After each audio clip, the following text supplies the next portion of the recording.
तो चलिए वीडियो को स्टार्ट करते हैं। तो देखिए फर्स्ट क्वेश्चन आपका आता है, मैं ऐसे बेसिक क्वेश्चन बताऊंगा ताकि आप लोग बेसिक जानकारी इस पूरे चैप्टर की हो जाए। तो ग्रेफाइट किस प्रकार का ठोस है, ठीक है, यानी कि ग्रेफाइट किस ठोस का उदाहरण है, ये भी आप कह सकते हैं। तो ग्रेफाइट जो है स्टूडेंट वो आपका उदाहरण है सह संयोजक ठोस का, ठीक है, सह संयोजक ठोस का। तो ग्रेफाइट किस प्रकार का ठोस है, तो यह एक सह संयोजक ठोस है।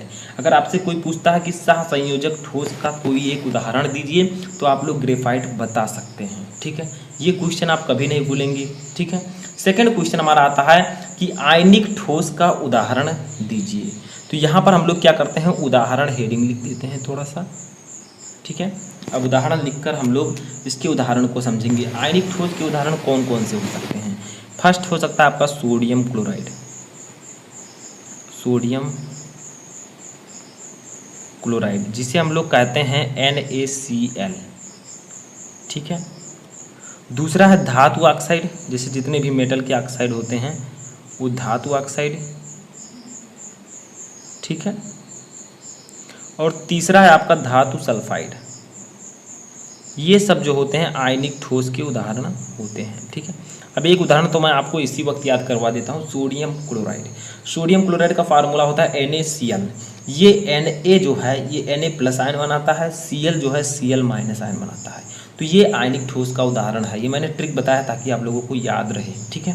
तो NaCl जो है ये तो है ही, बाकी को आप याद कर लीजिएगा। तो सेकेंड क्वेश्चन हमारा था, ठीक है। तीसरा क्वेश्चन हमारा आता है कि क्रिस्टल में कौन सा दोष होने पर घनत्व परिवर्तित नहीं होता, यानी कि ऐसा कौन सा दोष होता है जो अगर किसी क्रिस्टल में हो जाए तो उसके घनत्व पर कोई प्रभाव नहीं पड़ेगा। जिसमें मैंने आपको जब दोष पढ़ा रहा था, रिक्तिका दोष, साटकी दोष, फ्रैंकल दोष, ठीक है, और भी बहुत सारे दोष थे, अंतराकाशी दोष, तब मैंने आपको ये बताया था। तो देखिए क्रिस्टल में ऐसा कौन सा दोष है, तो वो आपका है फ्रैंकल दोष। फ्रैंकल दोष, फ्रैंकल दोष जो होता है जिसे हम लोग इंग्लिश में कहते हैं फ्रैंकल, ठीक है, डिफेक्ट, डिफेक्ट के लिख दीजिए, ठीक है। तो फ्रैंकल डिफेक्ट समझ में आया। तो फ्रैंकल दोष एक ऐसा दोष है, अगर ये किसी ठोस के क्रिस्टल में हो जाता है तो उसके घनत्व पर कोई प्रभाव नहीं पड़ेगा, क्योंकि वो एक स्थान से अपने स्थान से निकलकर अंतराकाशीय स्थान पर चला जाता है, ठीक है। ये मैंने आपको पढ़ाया था। अगर आप लोग जाकर सर्च करेंगे फ्रैंकल दोष बाय शुभम लेक्चर, या फिर आप सर्च करेंगे शॉर्टकी दोष बाय शुभम लेक्चर, तो आपको वीडियो मिल जाएगा। चौथा क्वेश्चन हमारा आता है कि क्रिस्टलीय ठोस का उदाहरण लिखिए। तो क्रिस्टलीय ठोस के कौन कौन से उदाहरण हैं, ठीक है, तो इसको भी हम समझ लेते हैं। तो उदाहरण हेडिंग डालेंगे और इसके उदाहरण कौन कौन से हैं। तो इसका भी उदाहरण जो है आपका वो है चांदी, ठीक है, चांदी, तांबा जिसे हम लोग इंग्लिश में कॉपर भी कहते हैं, और सोडियम क्लोराइड, सोडियम क्लोराइड, ठीक है। ये क्रिस्टलीय ठोस के कुछ उदाहरण हैं। तो क्रिस्टलीय ठोस का उदाहरण क्या क्या है, चांदी, तांबा, सोडियम क्लोराइड, ठीक है। चांदी का फार्मूला मैं आपको बता दूं Ag, कॉपर का Cu और सोडियम क्लोराइड का NaCl। समझ में आया। तो मैं आपको फार्मूला इसलिए बता रहा हूँ कि अगर आपका बेसिक जो है कमज़ोर है तो आप लोगों को समझ में आ सके, ठीक है। तो Ag चांदी, Cu तांबा और NaCl आपका सोडियम क्लोराइड, ठीक है। आगे देखिए हमारा पांचवा आता है कि FCC एकक कोष्ठिका में परमाणुओं की संख्या कितनी होती है। जो FCC होता है यानी कि आपका face centred cubic unit cell, जिसे हम लोग हिंदी में कहते हैं, ठीक है, FCC को क्या कहते हैं हम लोग, फलक केंद्रित घनीय एकक कोष्ठिका, ठीक है। तो जब मैं आपको एकक कोष्ठिका या फिर यूनिट सेल के बारे में पढ़ा रहा था, एक प्रॉपर वीडियो इसका मैं बना चुका हूं आपको, और पूरे चैप्टर को भी मैं पढ़ा चुका हूं, ठीक है। तो एकक कोष्ठिका यूनिट सेल को पढ़ा रहा था, तो मैंने आपको बताया था कि BCC यानी कि body centred cubic unit cell, FCC, इन सबके एकक कोष्ठिका में परमाणुओं की कितनी संख्या होती है। तो FCC एकक कोष्ठिका में परमाणुओं की संख्या जो होती है वो 4 होती है, यानी कि face centred cubic unit cell में 4 परमाणु होते हैं। समझ में आया। तो ये आपका था पांचवा क्वेश्चन, जो कि एक सिंपल सा क्वेश्चन था। छठवां क्वेश्चन हमारा आता है कि क्रिस्टलीय ठोस में किस प्रकार की व्यवस्था पाई जाती है, ठीक है।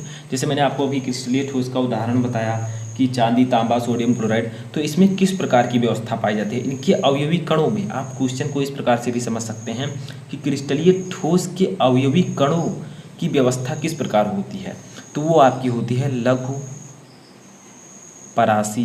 ठीक है, लघु परासी व्यवस्था पाई जाती है, या आप इसे कह सकते हैं लघु परास कोटि की व्यवस्था जो है क्रिस्टलीय ठोस में पाई जाती है। तो आपका छठवां क्वेश्चन था कि क्रिस्टलीय ठोस में किस प्रकार की व्यवस्था पाई जाती है, तो लघु परासी या लघु परास कोटि। ठीक है, ये आप पूरे चैप्टर जब मैंने पढ़ाया तो उसको आप जाकर देख सकते हैं। तो देखिए वो क्वेश्चन भी आ चुका है जिसको मैंने अभी आपको बताया था। ठीक है, यानी कि उस क्वेश्चन के बारे में मैंने आपको बताया था कि BCC एकक कोशिका में परमाणुओं की संख्या कितनी होती है। ठीक है, BCC का फुल फॉर्म होगा body centred cubic unit cell, जिसे हिंदी में हम लोग कहेंगे अंतः केंद्रित घनीय एकक कोशिका। इसमें परमाणुओं की कितनी संख्या होती है। ठीक है, तो ये अब CC में 4 होती थी और BCC में आपका 2 होगा। ठीक है, तो body centred cubic unit cell यानी कि BCC में आपके परमाणुओं की संख्या 2 होगी। लास्ट क्वेश्चन हमारा आता है कि आणविक ठोस का उदाहरण लिखिए। ठीक है, तो चलिए इनके उदाहरण को भी हम लिख लेते हैं। हमने आयनिक ठोस देखा, धात्विक ठोस, अब हम देखेंगे आणविक ठोस के कुछ उदाहरण। इसका उदाहरण है आयोडीन। ठीक है, जिसे हम I से लिखते हैं, I2 भी होता है कहीं कहीं। दूसरा है सल्फर, जिसे हम लोग S से लिखते हैं। और तीसरा है सफ़ेद फास्फोरस। ठीक है, तो यहाँ पर कहा गया है आपसे आणविक ठोस के उदाहरण लिखिए। तो उदाहरण में आप लोग आणविक ठोस के मॉलिक्यूलर जो सॉलिड होते हैं उसके आप उदाहरण लिख सकते हैं, आयोडीन, सल्फर, सफ़ेद फास्फोरस। ठीक है, क्वेश्चन हमारा है एक न्यूमेरिकल जो कि विलयन चैप्टर का है। आपको पता है कि विलयन चैप्टर से न्यूमेरिकल पूछा जाता है, तो उसी से है। ठीक है, न्यूमेरिकल क्या है कि 100 ग्राम विलायक में विलेय का 1/10 मोल घुला है। विलयन की मोललता ज्ञात कीजिए। मोललता है, देखिए 100 ग्राम विलायक है जिसमें विलेय के मोलों की संख्या जो है वो 1/10 है। देखिए 1/10 मोल घुला हुआ है, तो ये आपके विलेय के मोलों की संख्या दी गई है। तो देखिए आपको पहले क्या करना है, जो कुछ न्यूमेरिकल में दिया गया है उसको लिख लेना है। तो जो आपका पदार्थ है, ठीक है, या विलेय है, विलेय के मोलों की संख्या आपको दी गई है 1/10। देखिए यहाँ पर दिया गया है 1/10। अब इसको जब हम भाग देंगे तो आपका आ जाएगा 0.1। ठीक है, मोल। समझ में आ रहा है?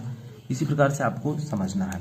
आगे देखिए, आपको दिया गया है विलायक का भार 100 ग्राम। तो विलायक का भार लिख देते हैं, विलायक का भार इक्वल टू आपको दिया गया है 100 ग्राम। 100 ग्राम। अब आपको ज्ञात करना है मोललता। तो मोललता हमें निकालना है, तो मोललता का एक फार्मूला होता है, मोललता इक्वल टू आपका होता है विलयन की मोललता इक्वल टू विलेय के मोलों की संख्या, विलेय के मोलों की संख्या अपान विलायक का भार। ठीक है, विलायक का भार ग्राम में, या आप डायरेक्ट अगर किलोग्राम लिख देते हैं तो आपको 1000 से गुणा नहीं करना है। अगर ग्राम में लिखते हैं तो 1000 से गुणा कर देना है। ठीक है, क्योंकि हमने विलायक का भार ग्राम में लिखा है तो 1000 से हमें गुणा कर देना है, तो गुणे 1000। ठीक है, अब विलेय के मोलों की संख्या हमें दी गई है 0.1। विलायक का भार दिया गया है कितना, 100। ठीक है, गुणे 1000।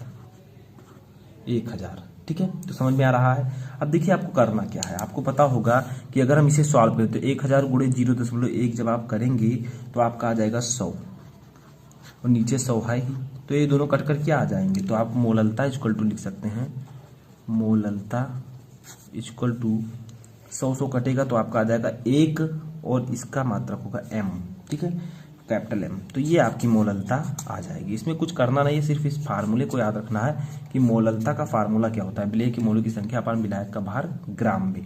मोलों की संख्या हमें दी गई है, भार भी दिया गया है, गुणे 1000 कर देना, आपको आंसर आ जाएगा। अगर यहाँ पर आप भार ग्राम में नहीं लेते, किलोग्राम में लेते हैं तो 1000 से गुणा आपको नहीं करना है। ठीक है, समझ में आया? तो इस फार्मूले को आप लोगों को याद रखना है। अब देखिए हमारा अगला आता है चौथा क्वेश्चन, जो कि है आपके किस चैप्टर से, आपका जो अगला चैप्टर है विद्युत रसायन। तो देखिए क्वेश्चन क्या है कि विद्युत लेपन को उदाहरण द्वारा संक्षेप में समझाइए कि विद्युत लेपन क्या होता है। ठीक है, तो देखिए विद्युत अपघटन द्वारा कम सक्रिय धातु की कलई अधिक सक्रिय धातु पर चढ़ाई जाती है, इस प्रक्रिया को विद्युत लेपन कहते हैं। यानी कि इलेक्ट्रोलिसिस विद्युत अपघटन द्वारा विद्युत अपघटन प्रक्रिया द्वारा कम सक्रिय धातु, जो धातु कम सक्रिय हैं उनकी कलई अधिक सक्रिय धातु पर चढ़ाई जाती है। इस प्रक्रिया को विद्युत लेपन कहते हैं। यानी मान लीजिए जो कम सक्रिय धातु है उसके ऊपर अधिक सक्रिय धातु की परत चढ़ाई जाए, इस प्रक्रिया को हम कहते हैं विद्युत लेपन। अब देखिए धातुओं की होने वाली अवांछनीय संक्षारण क्रिया को विद्युत लेपन द्वारा रोका जा सकता है। यानी कि जैसे आपका लोहा है, इसमें आपका जंग लग जाता है, ठीक है, जिसे हम संक्षारण कहते हैं। तो संक्षारण को हम लोग विद्युत लेपन के द्वारा रोक सकते हैं। समझ में आया? उदाहरण के तौर पर हम समझते हैं क्या है। तो देखिए उदाहरण के तौर पर हम लिख सकते हैं कि लोहे की चादर, ठीक है, पर जिंक या टिन का लेप किया जाता है। क्यों? क्योंकि जिंक या टिन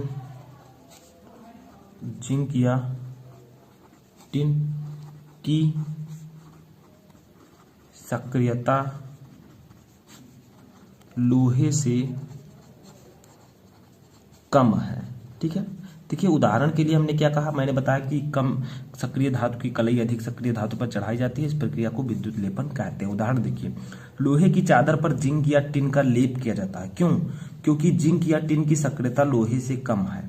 ठीक है, तो कम सक्रिय जो है उस धातु की कलई अधिक सक्रिय धातु पर कराई जाती है, इसी को हम कहते हैं विद्युत लेपन। तो लोहे की चादर पर जिंक या टिन का लेप किया जाता है क्योंकि जिंक या टिन की सक्रियता लोहे से कम है, यानी कि लोहा जो है इसकी सक्रियता ज्यादा है, इसीलिए इस पर जिंक या टिन का लेप किया जाता है, क्योंकि जिंक और टिन का सक्रियता जो है कम होता है, ठीक है, लोहे के मुकाबले। तो ये था आपका चौथा क्वेश्चन। अब चलिए हम लोग पढ़ते हैं पांचवा क्वेश्चन। देखिए पांचवा क्वेश्चन हमारा है कि निम्न अवक्रिया की कोटि और वेग स्थिरांक की इकाई लिखिए। यानी कि आपको बताना है कि ये कौन सी कोट की अवक्रिया है, प्रथम, शून्य, द्वितीय, तृतीय, कौन सी कोट की है। ठीक है, और इसके वेग स्थिरांक की इकाई लिखनी है। ठीक है, आपकी जो अवक्रियाएं होती है, शून्य कोट की अवक्रिया, प्रथम कोट की अवक्रिया, इन अवक्रियाओं के हिसाब से हम उनकी इकाई यानी कि मात्रक को लिखते हैं। तो देखिए H2 + Cl2 that gives out 2HCl। ठीक है, ये अवक्रिया जो है आपकी, ये अभिक्रिया, ठीक है, शून्य कोटि की है। अभिक्रिया शून्य कोटि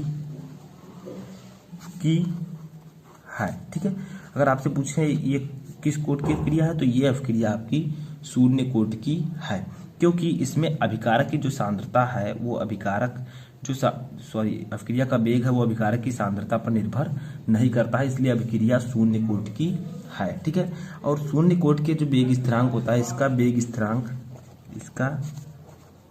इसके वेग स्थिरांक की इकाई, ठीक है, मोल लीटर इनवर्स